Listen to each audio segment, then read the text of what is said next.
Pemirsa, pada akhir bulan ini lonjakan kasus baru COVID-19 kembali meningkat dari hari sebelumnya. Sebanyak 200 pasien dilaporkan terpapar virus corona dan tertinggi berasal dari Denpasar yang masih tetap berada di zona merah.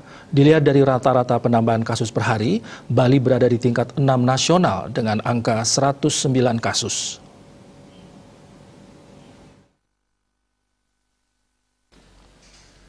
Peningkatan jumlah pasien baru yang terpapar COVID-19 di Bali saat ini masih bersifat fluktuatif. 3 zona merah yakni Denpasar, Tabanan, dan Buleleng hari ini melaporkan tambahan pasien baru sebanyak 62, 19, dan 22 orang. Selain dari kabupaten lainnya yang melaporkan 11 pasien baru, 2 warga negara asing juga dilaporkan terpapar COVID-19. Secara kumulatif total sebanyak 39.836 pasien yang ditangani Satgas Penanganan COVID-19 Provinsi Bali hingga saat ini. Untuk jumlah pasien sembuh yang dilaporkan hari ini sebanyak 152 orang. Dari jumlah itu, Denpasar melaporkan 46 orang, Badung 28 orang, Tabanan dan Buleleng 25 orang, Klungkung 6 orang, Gianyar 5 orang, Bangli 4 orang, Jembrana 3 orang, dan Karangasem 1 orang. Dari kabupaten lainnya juga melaporkan 9 pasien sembuh.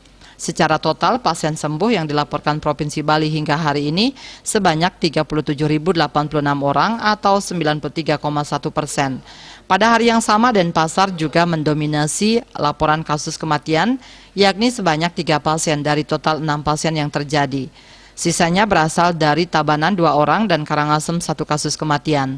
Total pasien meninggal hingga hari ini mencapai 1.138 orang atau 2,86%. Sedangkan pasien yang masih dalam perawatan saat ini masih sebanyak 1.612 orang atau 4,05%.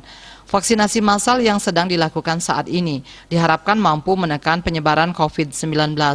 Pemprov Bali juga berharap masyarakat selalu disiplin melaksanakan 6M, yakni memakai masker standar dengan benar, menjaga jarak, mencuci tangan, mengurangi bepergian, meningkatkan imun, dan mentaati aturan, serta dihimbau tidak berkerumun dan membatasi kegiatan sosial sesuai aturan yang berlaku.